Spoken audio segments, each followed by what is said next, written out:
Hello, everybody. My name is Krista Fee. Welcome back to Rise Up Voices from the Frontlines. Today's episode is one that might stir something deep, and that's exactly why it matters. It's called When Help Feels Like Harm. And we're diving into the complex, often painful disconnect between first responders and the communities they're meant to serve. We'll talk about trauma, mistrust, and how real safety is built, not just enforced.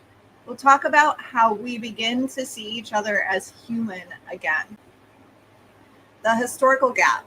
Let's start with this hard truth. For some communities, especially those who've experienced high levels of systemic stress or generational adversity, the sight of a uniform doesn't always signal safety. It may trigger fear. Some populations feel over-policed or historically misunderstood, and when help comes from someone who looks like a figure of previous harm, even well-intentioned assistance can feel threatening. This isn't about villainizing responders. It's about understanding that trauma lives in patterns, not just moments. Repeated perceptions of feeling silenced, ignored, profiled, or dismissed create a nervous system imprint of danger. And over time, that becomes the lens through which future interactions are filtered. What trauma does to perception. From a neuroscience standpoint, trauma disrupts neuroception, the body's ability to assess safety. It's important to note that trauma imprints whether physical danger is present or whether it's believed that danger exists. When someone's experienced repeated harm or institutional betrayal, their amygdala stays hyper alert. Their prefrontal cortex, responsible for rational thought, goes offline. Everything feels like a threat. This isn't paranoia, it's biology. And responders often walk into these moments expecting trust and instead are met with anger, aggression, or fear. Thus, a growing culture of violence in our communities where officers are being shot in their vehicles and even medical and fire response personnel are not immune. What's needed is co-regulation, not command, presence, not performance, and relationship, not just response. Repairing trust. 5 invitations.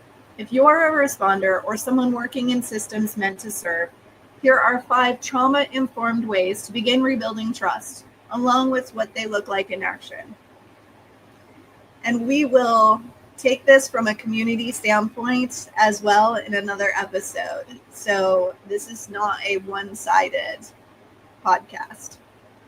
1, show up outside the crisis because relationships don't start with sirens. Attend community events, volunteer at a local school, host a Q&A at a community center. Here's an example. A fire captain in Chicago regularly volunteers at a youth art program. At first, the teens were standoffish, but 6 months in, he's Coach Chris. They open up, ask questions about safety, and tell their stories. That slow presence is dismantling fear. Why it matters. Repeated positive exposure reduces cortisol levels and builds predictable safety cues in the nervous system. Number 2, acknowledge the harm even if you didn't cause it. Name it. I know this uniform hasn't always meant safety. I'm not here to pretend that didn't happen. I'm here to do better. Example, a police lieutenant opened a town hall by sharing his own story of being racially profiled as a teen. That vulnerability changed the tone of the entire room.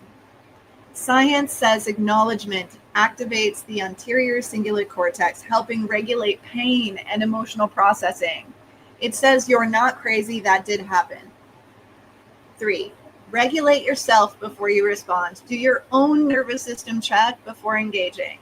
Breathe and notice if your tone is rising. Example, a responder paused before approaching a tense scene. Instead of barking commands, he lowered his voice, stepped back physically, and said, I want to talk, not escalate. That shift calmed the group. Co-regulation downshifts hypervigilance and allows the prefrontal cortex to come back online for both parties. 4, ask before you act. Offer choices. Would you feel safer if I stood further back? Would it help if I explained what I'm doing next?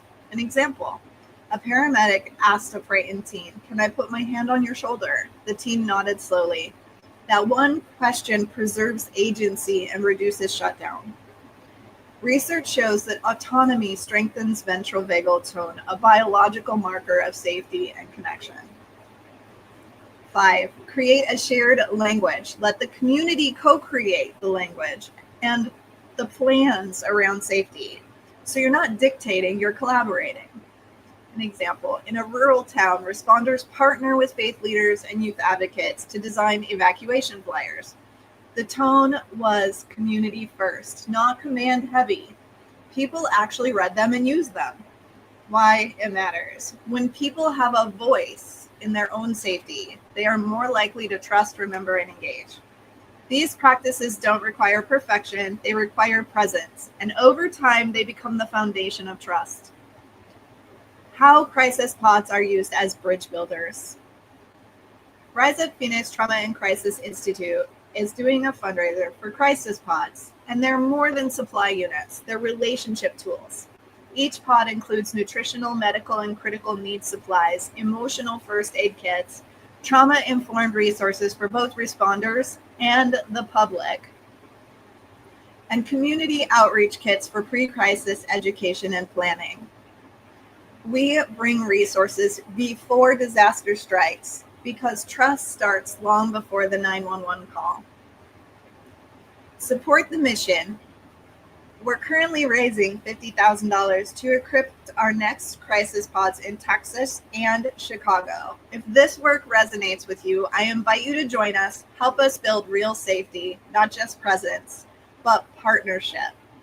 Donate today at battle2be.org, BATTLE2be.org. Share this episode. Share your takeaways at hashtag RiseUpVoices, hashtag community safety, hashtag trauma-informed care, hashtag trust repair, or hashtag RiseUpPhoenix. Thank you so much for being here with us today.